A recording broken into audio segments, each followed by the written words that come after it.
Welcome back everyone, my name's Eltimar and we are going to be continuing our Let's Play of Sunless. See, where we left off last time we were at Port Cecil, but we decided to go traveling. Now we are at Savior's Rocks, a spider-infested hellhole. It is legitimately terrifying to be here.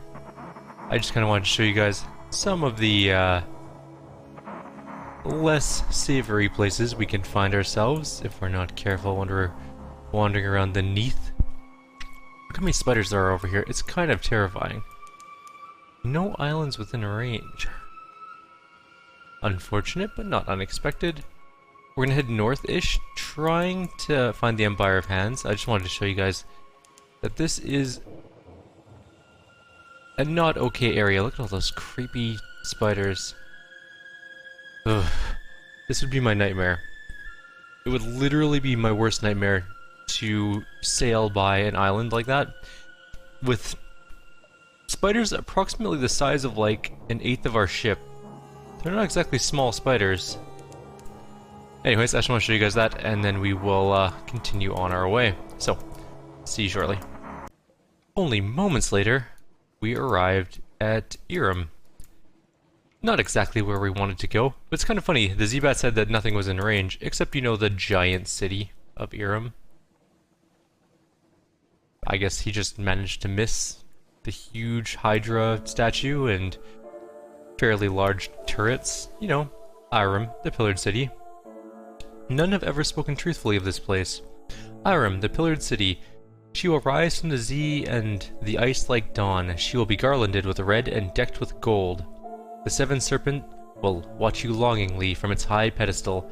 You will always arrive as a stranger, but when you leave, some part of you will always remain. There's the Riddle of Stones. We have secrets. We can actually do the Riddle of Stones, so maybe we'll check that out. But first, a port report. A conundrum. When you sit down to write the report, you will recall that it was written already. Who wrote it? The report records that it was already written when it was found. Who found it? The report describes another report, which will indicate the name of the finder. Where is the other report? There's a footnote which describes when you will record its location. When will that be? When all is well, and all manner of thing is well. Iram is a weird place. The Riddle of Stones. A riddle fisher in a sunset-colored robe will wait at the edge of the dock, by a scar in the stone. When you look closer, you will see that a gap there has been expertly repaired with chunks of basalt. When she asks, where was that stone born, the question will have a ritual quality. The Salt Lions. A widely traveled captain like you most certainly recognized that basalt. The dock of Iram, repaired with the flesh of lion statues. What can it mean? She will kiss your forehead and teach you the tricks the light plays on your heart and on the memories that can be drawn from the darkness. We gained a mirrors, a pages, the time is now exclamation mark, and we now have one searing enigma. Those are cool, and we need those for things. But we can't really do the House of the Amber Sun, because we don't have a something awaits us in port yet. We're actually not even close to it, so. Can we buy any? Oh, they do have buyable things here. Let's see what we can buy. I kind of want to get some Soothe and Copper long boxes later. We do need bale of parabola linen. What did we need them for, though? I don't recall anymore. Did we need 5? I think we needed 5 for something. We have $1,500. I'm pretty sure we needed 5. How many do we have now? 4. Alright, so we have 5. We also need to buy some fuel. It's expensive. Oh well, I guess we have to buy it. Let's buy 2. We can also buy Element of Dawns here and Captivating Treasure, but you need... Oh, no, sorry, you can sell Captivating Treasure and Element of Dawns here for 25 supplies or 50 fuel, respectively. What else can we buy here? We can buy Z-Stories here. Extraordinarily implications. We can buy levels or secrets. We have 18 levels. We should probably actually use some of our levels now that I consider it. What do we want to raise? Probably mirrors. Our pages are pretty good, and I don't think we have anybody that can actually raise our pages. That's fails. That is hearts.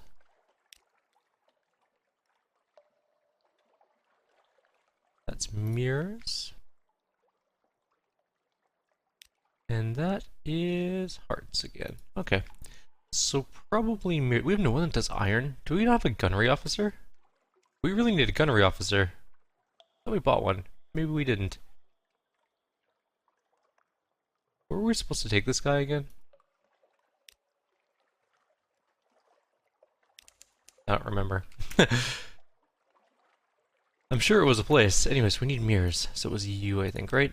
Mirrors. Yes. So 1, 2, 3,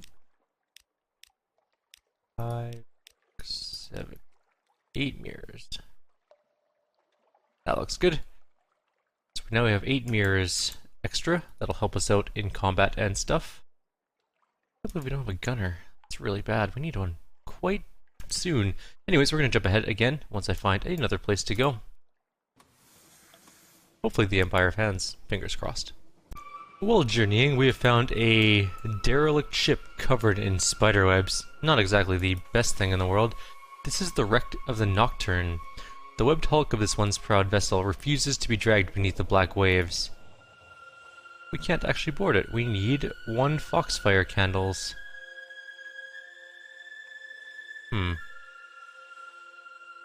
Apparently we can get those at Miss Plenty's shipside provisioners. Foxhide. Okay, we'll have to get some candles for that. But we found the wreck of the Nocturne. A terrifying looking... That's a big boat. Like, whatever killed its crew and encircled it in webs is probably not something we want to ever fight. But yeah, we need to get some candles and go there eventually. Again, I'll be back shortly. We have found a new place. Not the place we're looking for, but yet another place to stop in. The Estival. Sun. Sun. A great beam of lost sunlight bathes the island. Squint into the dazzle. Far above, there's a hole in the roof. In that light, you see beaches of white gold sand. Trees... Sorry about that. I had a bit of a cough there. All of a sudden, just hit me. That's crazy. Anyways, trees heavy with bright fruit. The reds and blues and greens of the surface. We can investigate the ruins. There was some sort of installation here. And what looks like a handsome country house. Who was here and what happened to them? We can gather supplies. The jungle here bursts with life. We can go beachcombing. If you're lucky, you might pick up some treasures. More likely to pick up bits of wood and the occasional interesting anthropod. Or we can compile a port report. Well, we'll grab one of those. Your eyes water, the pages blur. The report is one of joy-filled complaint. Estival has a beauty too bright to be appreciated. Perhaps the Admiralty can find something of use. Let's investigate the ruins. A red bird singing. A garden overgrown with berry bushes, a wooden trestle table set for a meal, chairs strewn with bones, a half-dozen skeletons, a red-breasted bird perches on a grinning cranium. It cocks an eye at you and bursts into song, a liquid, thrilling sound. It seems unperturbed as you approach and poke through the bones. No signs of violence, no fire, no bullets, no bites. These people died peacefully, sitting down to breakfast, as the surface sunlight spilled over them. Sunlight can kill at any time. The longer you remain here, the more danger you're in. So why did they stay? Perhaps they stayed because Estival is as beautiful as anywhere in the Neath and 10 times as generous. It's a fine place for a colony. You could found your own pocket kingdom if you could do something about the sun. But what? What has power over sunlight? What makes the impossible possible? To bring a colony, or to found a colony, bring something to Estival that can protect against sunlight. I'm going to try and do that later. Let's do beachcombing. You take a stroll along the beach. Perhaps the Z has brought you something. Driftwood? Something glinting? A nasty glob of goo. Glinting. Let's try that. We have a drowning pearl. The stories there are about drowning pearls. They've never seen the inside of an oyster. Place one under your tongue, and you can name the date of your own death. Don't place one under your tongue, because they're transformed eyes of sailors lost at sea. Stories aside, they'll fetch a good price. Alright. Cool. There's a shipyard here, and no shops, but our officers are chilling out. And I think we're done here at Estival for now. We need to find something that can stop the sun, and we can found our own kingdom. I really want to do this, because that sounds amazing. Where are we going to go now? I guess we're going to continue looking around. We have much more to explore. We have found the Empire of Hands. It's just to the south of us currently. We are approaching it right now. And we're going to see how it goes. Kind of excited to see how our strategic information gathering goes. And we can take it back to the Admiralty, get some sweet, sweet credits. We're going to continue south after this place, though. We're going to continue down even further. Then we'll cut back across this way, because there is something in the bottom right of the map that we have to do. for a quest line that we still have not yet completed. Regarding that man who blew up a chess player with a bomb. That was just kind of a weird quest, but I guess that is what happened. A stern reminder from the Admiralty, in the name and by the power of her enduring majesty, a trade embargo and quarantine in absolute perpetuity has hereby been declared on the Empire of Hands. No ship of London is to permit aboard a Pentecost ape without express and prior permission of the Admiralty. Any and all acts of spearifage are prohibited. They know what they did. Beware stowaways, keep a tight grip on your soul. A flea-ridden mayor. With the regulations in mind, it is a surprise to be greeted by a mere itchy monkey in a tattered yellow robe, barely walking with the help of a ceremonial staff.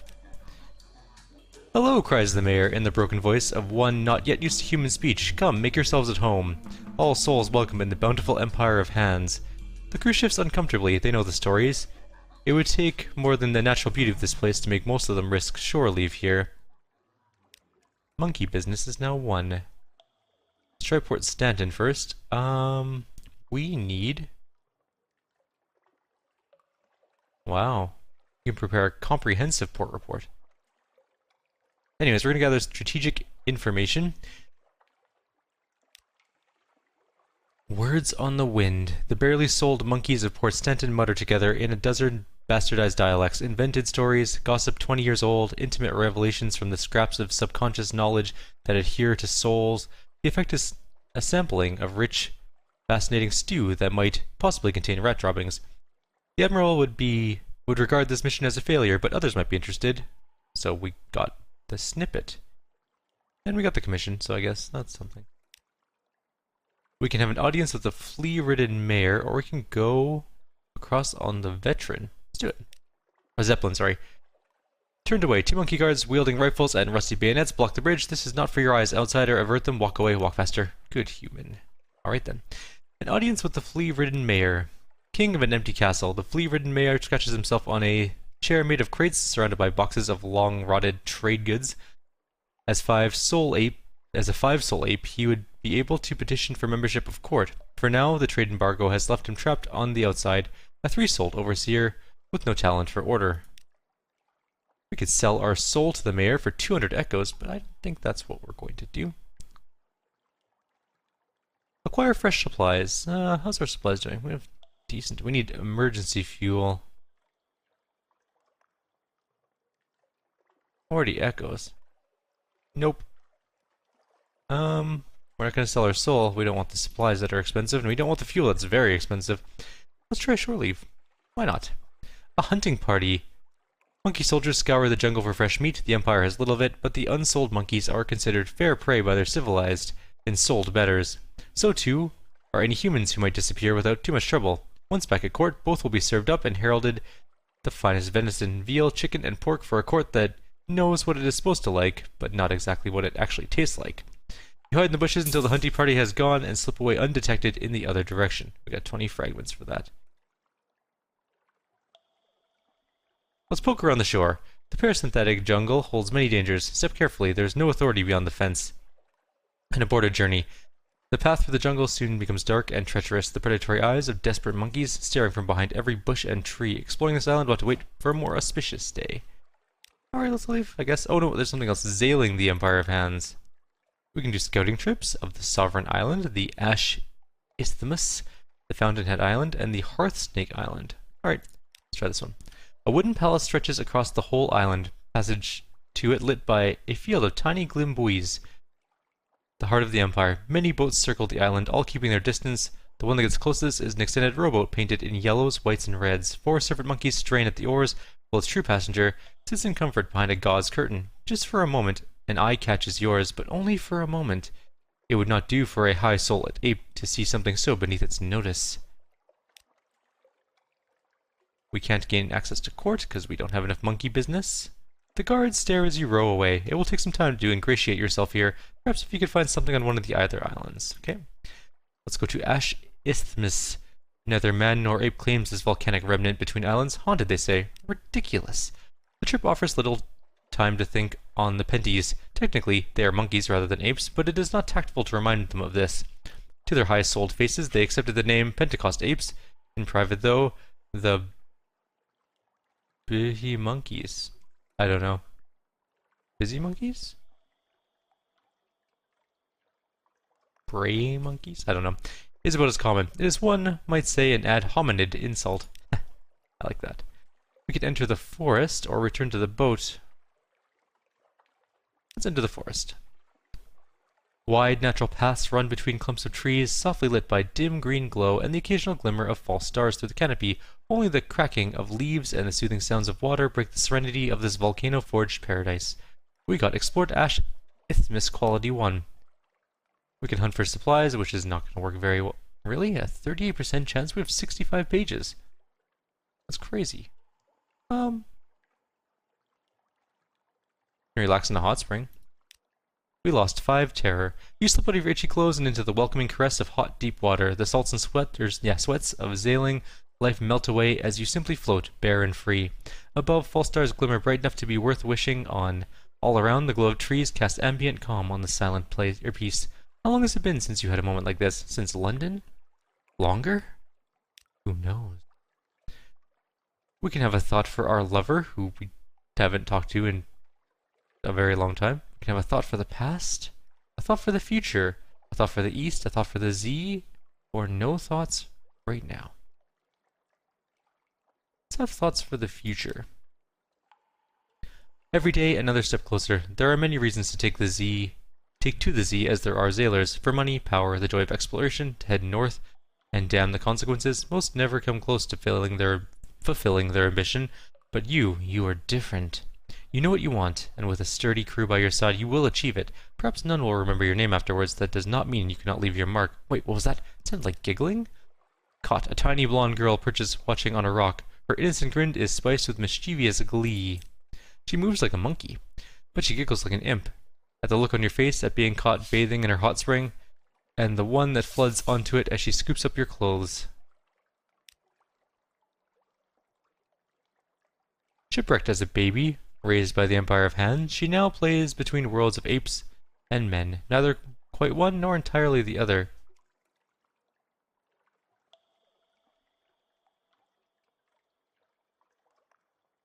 A desperate swim. Curse these relaxed limbs. She waits, grinning innocently until you emerge from the hot springs with nothing but your strategically placed hands for modesty.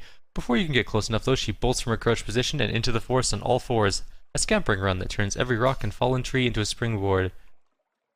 We need a quest for dignity. I can chase the Foundling. Let's chase her. Damn it, you cannot return to the crew like this.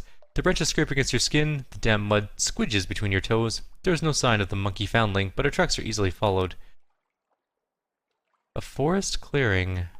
The footprints lead here. She has not even attempted to hide them. It's as if she wants you to follow. Ouch! Your hand slaps to your stinging buttock. The little stone lands in the dirt as a familiar giggle comes from above. You look to see the monkey Foundling dangling upside down by a branch by her legs, a blowpipe in hand, and bag just out of your reach, tantalizing so. Taking a deep breath, you politely, very politely, request that she return your damned clothes now. The monkey Foundling listens and gives it some thought, tapping her blowpipe against her lips as she decides. Say please, she grins.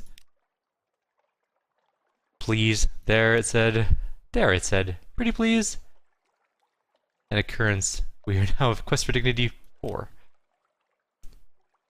Pretty please, with an imaginary cherry on top if she likes.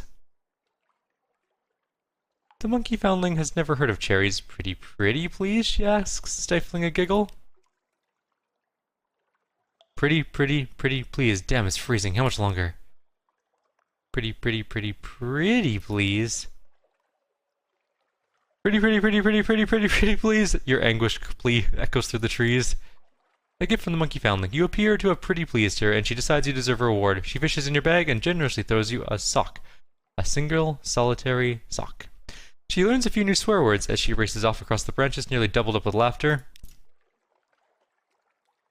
Should we go after her? We're going after her. Oh, we failed, though. Your feet step into the coiled rope just as the monkey Foundling cuts loose the counterweight, and you feel yourself flying upside down into the trees. Of course she has traps. The wider empire has no shortage of would-be invaders, man and monkey alike. She sits back and enjoys the show as you flail around trying to get free, but before apparently taking pity on you. Pity, however, turns to be casually and without warning, cutting through the rope, dangling you in the air, and sending you falling back with a surprise thump. to the muddy forest floor. It knocks the air out of you, but you are otherwise unharmed. She pauses for a moment to make sure before her grin spreads back again and she races off to continue the game. The chase continues. The monkey foundling slides down a vine in front of you. She sticks out her tongue and scampers through a break in the trees. A marsh of terrible stench. It is a place that skunks would think twice of entering, if the Empire hands had such creatures. The monkey foundling, of course, is unconcerned as much as at home, here as in the high branches or running across the forest paths. She almost dances effortlessly across a thin fallen tree that crosses the mire, surrounded by the foulest bubbling mud that has ever invaded your nostrils. She bounces in the middle, daring you to try and follow. We don't have enough iron or anything. We'll play, though the crossing is treacherous, particularly when one's hands are torn between modesty and balance. We failed again. It is slow going. Your muddy feet slide against the thin trunk as it buckles and strains under your weight. Inch by inch, step by step, you slowly make your way across, until bored, the monkey foundling suddenly jumps up and down hard. The tree rolls under your feet, your balance fails, you slip, tumble, and are embraced by a marsh whose smell will never leave you.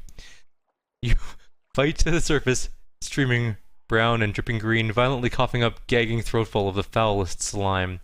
She sits cross-legged in the safety of the trees, holding her nose as she points and laughs. The monkey foundling dances. She pirouettes on a tree stump, saluting as you approach. Ambush. A shrieking Pentecost ape drops from the branches. The shock on the monkey foundling's face makes it clear this is not part of her little game. Its rage is focused entirely on her, the ghost of Ash Isthmus, and the bright soul with which it can uplift itself to glory. It limps from some trap earlier, its fur blood-soaked and glistening. It lunges at the monkey foundling, who half rolls, half falls off the stump and yelps as it catches her by the leg. She rolls, shrieks her own hell as she lashes back with a kick that shatters fang and splits its lip. This only further enrages the frothing ape. It strikes. I'm gonna help the monkey foundling. She was only playing. You reach for a stone and bring it crashing down on the distracted ape's head. Its skull cracks, dampness spreading. It collapses to the ground hard. It is not a child's face that looks up at you. Still, you reach a hand down. The monkey foundling just stares at it for a moment. Something human returning as the adrenaline fades. For a moment, it almost looks as though she will take it, but no. She leaps up on her own, bounding away towards the safety of the jungle, and then stops, hesitates. She looks back and tilts her head, beckoning you to follow. It is a look that suggests the game is over, but perhaps not quite yet finished. A small hut in the middle of the forest. Is this where the monkey foundling lives? Why would she lead you here, of all places? Playmate of the monkey foundling. The monkey foundling herself is nowhere to be seen, but she has left you something. It sits outside the hut, carefully placed by a large happy face drawn in the black sand. A little prize for being such a good sport. Your clothes, however, are nowhere to be seen, of course, as the monkey's part of her world would no doubt demand, or would be the fun in that. We got an outlandish artifact. We return to the ship naked. The crew reacts with the expected amount of sympathy to your naked return, which is to say exactly none. By the time you board the ship, every last crew member is on hand to see and cheer, with more than a couple letting off flares as impromptu fireworks. It is many, many days before the needling ceases, and you're able to give an order without first scouring it for innuendo. On the plus side, it does boost at least the rest of the ship's mood while it lasts, and you have a new treasure for your collection. You've had worse days. We've explored that island. We're also way over time on this video, so we're going to end here, and we'll explore the rest of the island in the next video. Like always, if you have any suggestions or comments, please leave them below. Others will see you all soon.